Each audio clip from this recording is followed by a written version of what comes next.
and it's been discussed a little bit in the academic literature on consumer financials, is a credit score report with your credit card every month. Each month when you get your bill, if it actually shows you your current credit score and you, for example, see it declining, that would be a motivator to, okay, wait a minute, what's going on here? I need to improve that. So that's one thing to think about.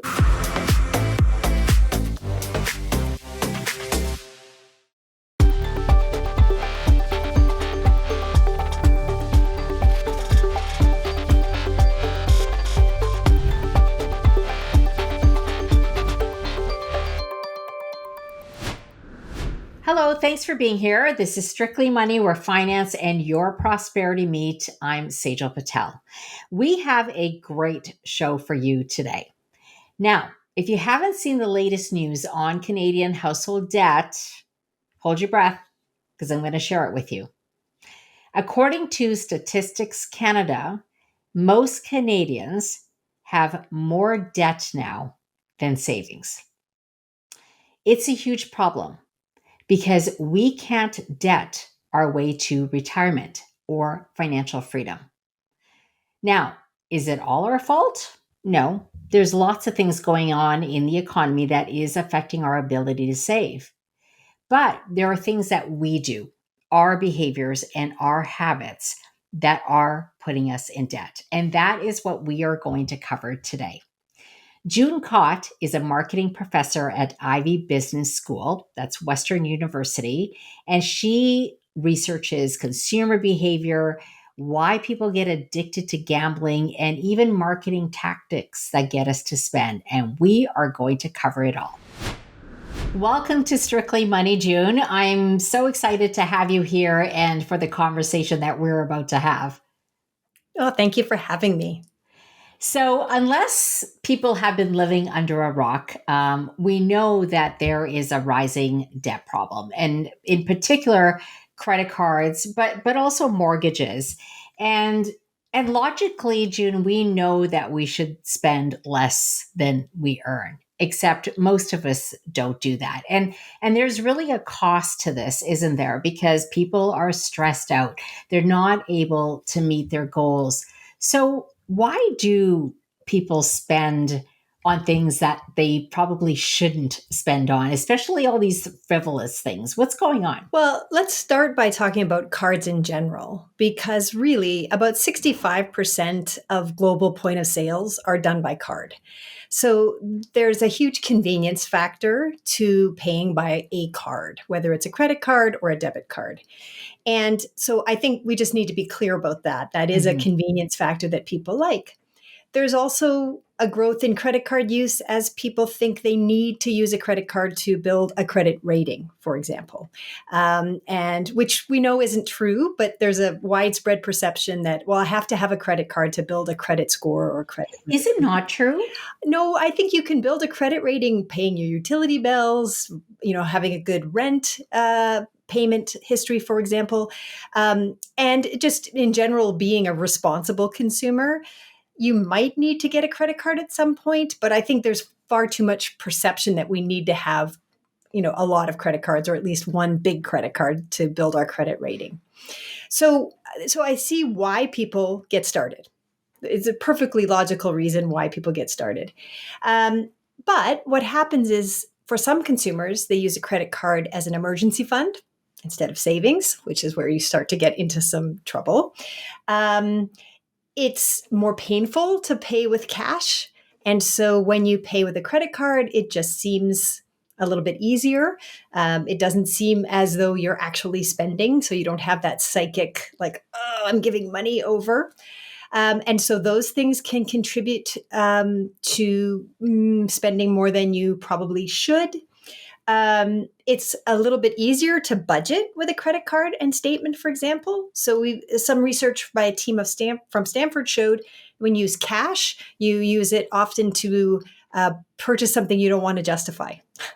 So a bottle of wine or some chocolate, it's easier to not have a paper trail of those kinds of purchases. So there are reasons why credit cards are useful.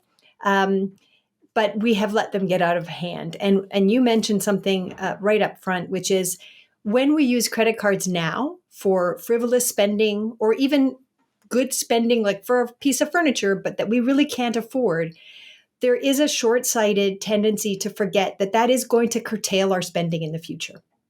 If we spend too much on credit now, we are in fact dooming ourselves to be able to buy less later, whatever we choose to spend on. And June, you made a really interesting point. Cash versus, credit card. Technology has not made this problem easier, hasn't it? Because I'm just thinking when you're tapping or using Apple Pay, for example, your brain doesn't associate the fact that you're actually paying for something. Am I right? That's right. It's much less painful, and it's why we use chips in a casino. It's much less painful than opening your wallet and handing over cash, and so it does definitely make the whole transaction feel less painful to consumers psychologically. Is the way that we are marketed to, June, also to blame? I mean, and I say this because marketers have so much data on us, especially if we're, scrolling and using social media, and they know how to tap into our emotions. It's like buy this and be happy, or buy this and be likable and even lovable.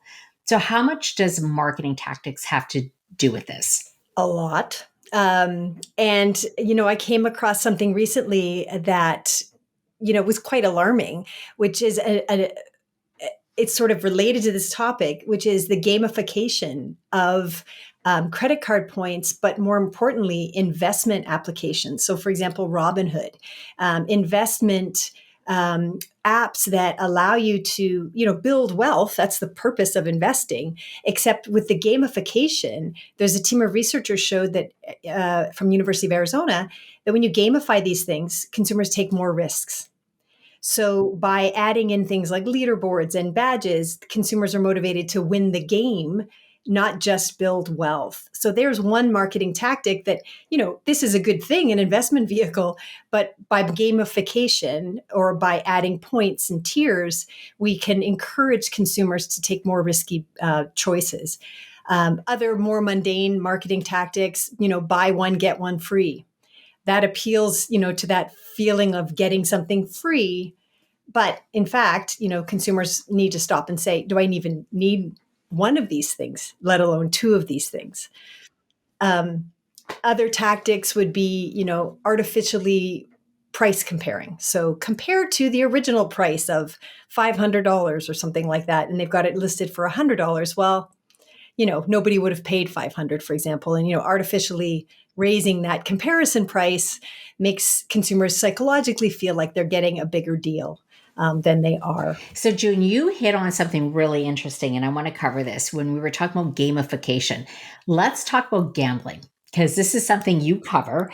Now, I don't know if you saw this or our listeners or viewers saw this, but I would really urge you to go back and watch this, because CBC Marketplace just talked about this. They reported on sports betting, and they said that you spend up to 20% of every game watching gambling advertising. So what they did is they watched, I think it was 5 NHL games and 2 NBA games, and they found that people were exposed to logos or commercials or sponsored adverts every 3 minutes. To me, that is incredibly concerning, especially when I think about young adults. Absolutely. So gambling is one of those aspects that I have studied. And when you have it in the home, it's very different than gambling used to be when it was in a casino. And so when you talk about the commercials and the advertising, so for many people that don't have a problem with gambling, yes, they're exposed to all those ads and they can just tune them out. But if you have a problem with gambling, if you have begun to gamble, if you are, a young adult that maybe doesn't have the defenses yet around resisting that appeal, now it's in your home and you are being bombarded by messages. And by the way, you can pick up your phone, which is likely sitting right beside you, and gamble while you watch. And so that gambling in the home becomes more mundane. And that's a problem because it's seen as safer. So my research has shown that when gambling is done in the home, it's generally seen as less dangerous, less risky. It is not any less dangerous or less risky. Ah, It is just perceived to be that way. so that's interesting, because I was thinking about what could be going through a sports bettor's minds, right? Especially because I have seen this with friends and relatives. There's this social aspect to it. They get online with their buddies, and it's again gamification and seeing who can outwin the other person. But if you're alone, I'm assuming no one's watching what you're doing. So there's more of a temptation. Is that it? Yes, it could be more of a temptation, but I think the research that I've done has shown that it's less likely that you'll stop. So if you think about it, whether it's at home or online, as you said, with your buddies, if you're treating it as a game and you've gone out as an event, whether it's to a casino or, like you said, getting online during a game, you might have preset spending limits. You've got your friends there with you. They can tell you, hey, you sure you don't want to stop? Versus either going to a casino by yourself, but more likely online by yourself. It is less likely that there are supports around you to help you stop when you need to stop. It becomes less of an event. And as I said, more of a mundane sort of, well, this is what I do when I watch sports. I just gamble the whole time. Is gambling addiction going up? Well, most studies say the percentage of addicted gamblers or problem gamblers is pretty consistent. The problem is the number of gamblers has ratcheted up drastically. So if the percentage is 1%, 2%, but the actual number of people gambling has gone up a lot, then the number of people with problems is also rising. So it isn't that the percentage is changing, it's that the number's rising. And yes, it is definitely rising because it's ubiquitous now. It's so easy to gamble. If you even think 20, 30 years ago, you pretty much had to fly to Vegas or Atlantic City or potentially, an indigenous run casino, but you had to go somewhere. Now that's not the case. Gambling is all around us, as are the cues, as you point out, the advertisers' cues to trigger that urge to gamble. Yeah, the baked in sludge tended to work, right? Now it's so much more accessible. June, what are your thoughts on lottery? So lotteries are interesting. They're often disparagingly called, a tax on the poor. And I think that for people with, solid income and no problems with debt, the occasional Lotto 649 ticket is not going to break the bank. And so I think that there is a couple of types of lotteries. One are, I'll use Lotto 649, for example, in Ontario, where you might buy a ticket on Monday for 10 million, or if you're in the US and it's Powerball, it's $1 billion. So you have a few days before the draw. And really what those tickets are buying you is sort of hope and dreams. And you can spend a few days thinking about what to do to spend the money. And I don't think there's necessarily anything particularly dangerous if that's a once in a while kind of spending. But then you get to sort of the scratch off lottery tickets. And those are a lot more like, I would say, akin to a slot machine where, you buy and you win or lose immediately. And so I think those are, kind of qualitatively different. But both, whether it's the sort of the big lottos or the scratch off tickets, can contribute to problematic behavior if someone is somebody who has poor impulse control or who has run into some gambling issues. Wow, fascinating stuff, June. We are going to uncover a lot more. But first, we're going to take a commercial break and hear from our sponsors, BMO ETFs, whom without I could not do this show for free. So we'll take a pause and we'll be right back.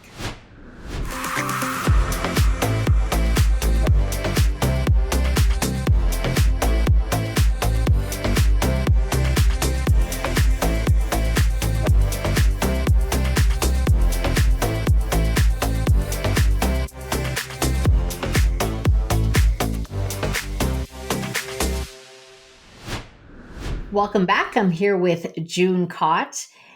June, I want to circle back to debt because, again, so many people have debt problems. And what I have discovered is that for many people, when they have debt, they tend to actually bury it. They tend to feel like, hey, if I don't have to deal with this, the problem's not there. And yet we know it's there and they need to take action. What do you think is going on? So, research that I've done with some of my colleagues here at Ivey and with a company called Financial Fundamentals in Calgary worked with us. And what we discovered recently was there's this major amount of anticipated stigmatization. So we weren't looking necessarily about what got people into credit card problems in the first place. That's a sort of separate study. But once people are heavily indebted, particularly with credit cards, what we found is that they're very reluctant to admit that. There is a huge amount of worry about what other people will think if they find out. It's one of the few things we still don't talk about, which is our financial situation and our debt situation in particular. And so they hide it. And the problem with hiding it is, of course, you're not seeking help to get out of debt, but also it can lead to a cycle of increasing that debt. And so let me explain how that works. I mean, let's say you've got $25,000 on credit cards and you're, kind of barely making the minimum payments, but you're in a middle class neighborhood and your child plays on a sports team. And the other parents, for example, want to have everybody chip in some money to get extra coaching or extra ice time or something like that. You would have to admit that you have a credit problem to be able to opt out of that offer. And so there's a lot of peer pressure felt, and people worry about what other people will say. And so they just spend more to stay, in that realm of not having to admit they have a problem. On a more mundane situation, your coworkers might ask you to go out for lunch. You really can't afford to eat out this week, but you don't want to, again, have to admit that you can't put it on your card. And so you split the bill and, you take more debt on. And so that hiding and that shame around hiding can actually contribute to increasing your debt, not just help, avoid helping get out of debt. It can actually increase the debt. I'm so glad that you raised this, June, because peer pressure is something that I see. And it's a big problem because a lot of people who I even coach will say, yeah, I have debt, or I don't really want to spend this much, but how do I say no and not look bad or look cheap? And I try to remind them that, I say, hey, look, if you are feeling this way, I can guarantee you that someone else in the group is probably feeling the same way and not speaking up. So try to lead by example. What are your thoughts? I mean, how does someone get around that then? Yeah. And, I like to talk about this with an analogy of weight loss because, what's proven quite effective in that domain are something called if-then statements. And so if you set up yourself to go to the gym at a certain time, or if somebody offers me a donut, this is what I'm going to say. We need to kind of use that same strategy in debt. So creating situations where you have an answer ready.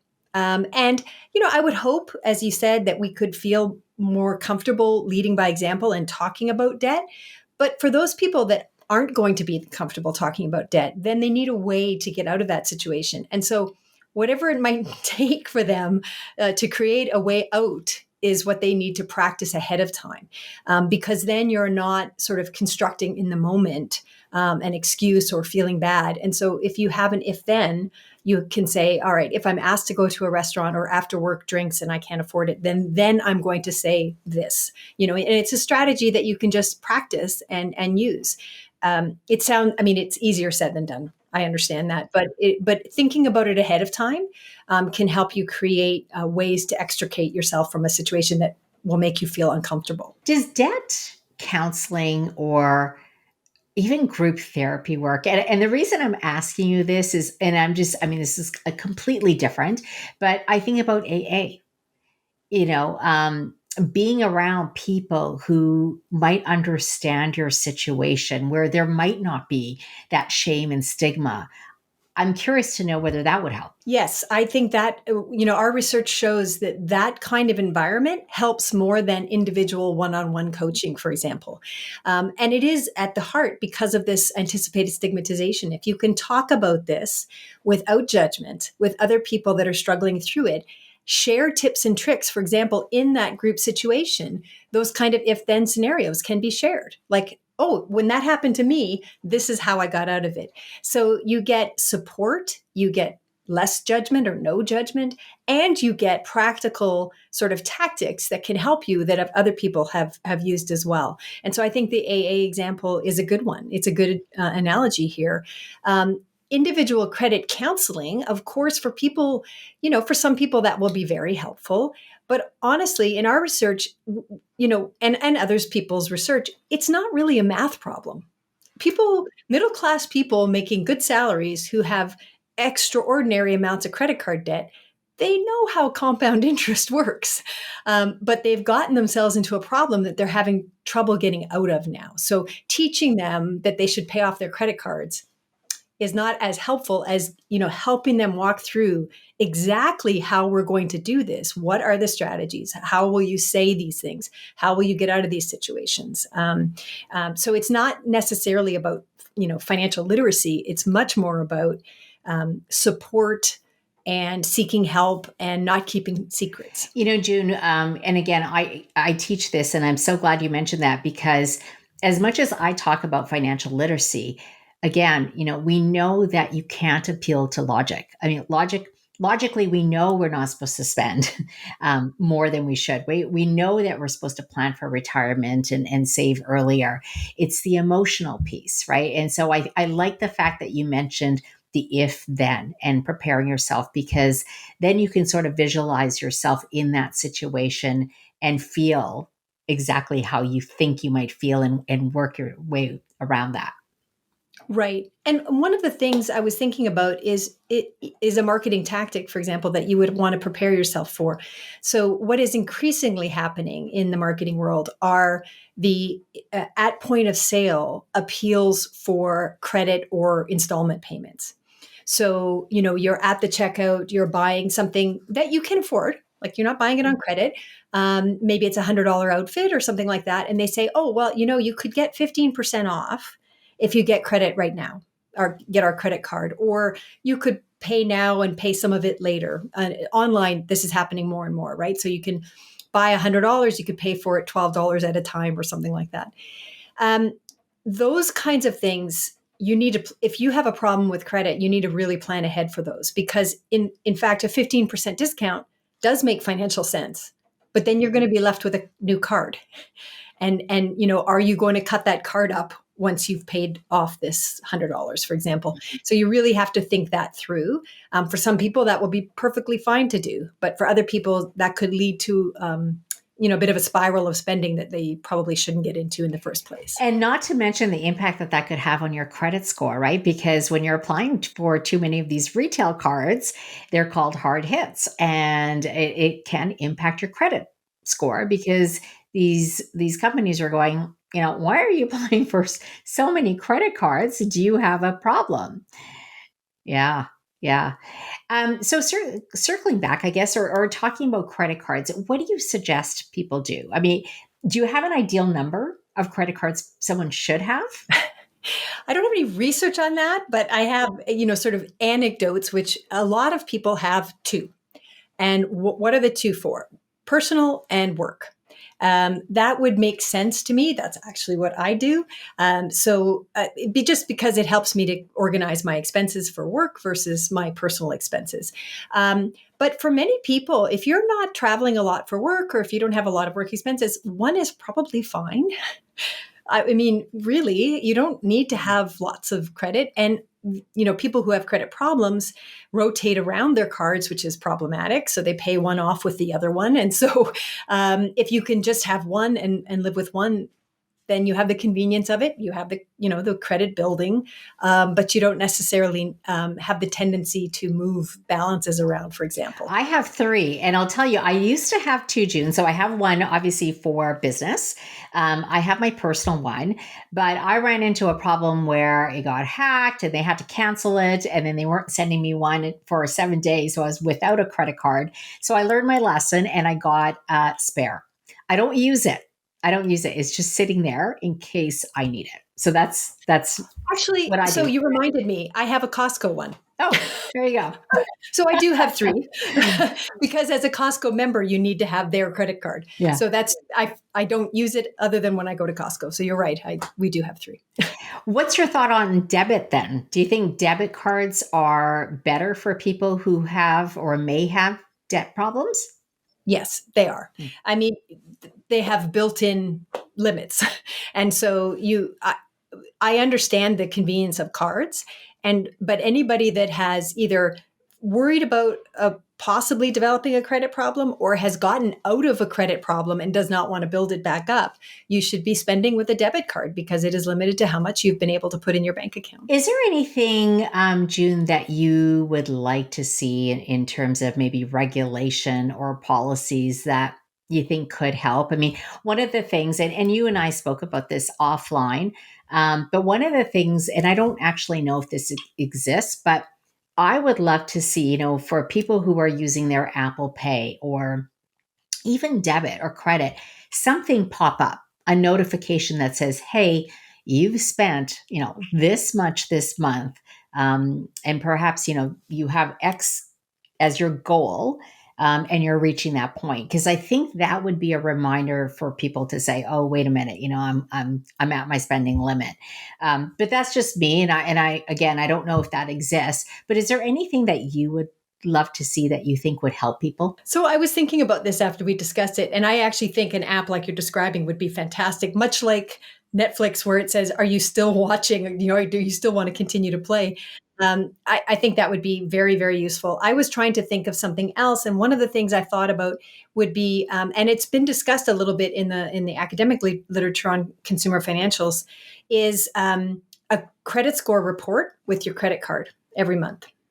So some research has shown that if you each month when you get your bill, if it actually shows you your current credit score and you, for example, see it declining, that would be a motivator to, okay, wait a minute, what's going on here? I need to improve that. So that's one thing to think about. I think there are things that we could do on the bill that are not, they're not draconian restrictions, but they could uh, have a cooling off period, for example. So no immediate credit increases. So I would say, show the credit score on the monthly bill. Have a cooling off period so that when people start to spend more, they don't automatically get a higher credit rating. And I think those two things would help. I love the budgeting app that you're talking about that sort of shows people how much they've been spending in different categories. I think that would be, very, very useful. Yeah, I love that idea of a credit score with a credit card statement. Again, all these little sort of nudge things that just reminds people, right? I love it. I really appreciate your insights today, Jude. Thanks so much for coming on. Now, before I let you go, though, I have my guests answer 3 rapid fire questions. They're really easy and they're personal. So you don't have to worry about, having not studied for this. Ready? Yep. Okay. What is the best financial advice you've received? Pay off credit cards always, every month. Yeah. Good one, Yeah. right? Yeah. And so appropriate. What is the worst financial advice you've received? When I was a young adult, buy furniture on a buy now, pay next year plan. Oh, really? Yep. Because I didn't save enough. And so the next year came and I had a giant balloon payment that I ended up having to put on credit for a short time. So that's a good point that you make. I did that once. I did pay it off. I didn't realize, and I don't know how many people do realize, that if you don't pay it off, that interest has accrued all the way from the beginning, right? Absolutely. Yep. Yeah. So you get hit pretty hard. If there is one piece of advice that you could give people who are thinking about improving their financial health, what would it be? It doesn't have to be debt related, but it could be anything. So this is actually related to your earlier question about policy, because I was probably struggling to think of what else I wanted to say there. There was another thing I'd love to see credit card companies do, but consumers could do this for themselves as well. when you have a credit card statement, if you are using credit cards and you cannot pay your full balance off each month, I would love this statement to show how long it will take and how much it will cost if you continue to just make minimum payments. But I would say for consumers, you can do that as well. I mean, especially consumers with reasonable math skills. If you have to only pay the minimum payment, you should also force yourself to figure out what that means for you, because it is, I think most people would be surprised by how little they're going to get out of debt by, well, they're not going to get out of debt paying the minimum payment. And so, especially with interest rates the way they are now. And so if they could just sort of look at it like they would look at a mortgage and realize how long that would take to pay, that would, I think, help them see sort of the longer term view. Yeah, and they would see the true cost of their purchase. I love that. I love your tips and I love your ideas. And we just got to try to push them forward and somehow get them implemented. June, thanks again for your time. Really appreciate it. Oh, you're welcome. Thank you. June Cotte, Craft Professor of Marketing at Ivey Business School.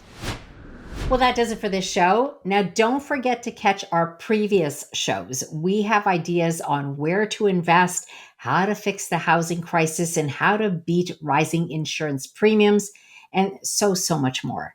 So don't miss past and future episodes. Make sure you subscribe to our YouTube channel as well as Apple Podcasts. We'll see you back here next week. Until then, stay well, stay wise, and stay wealthy.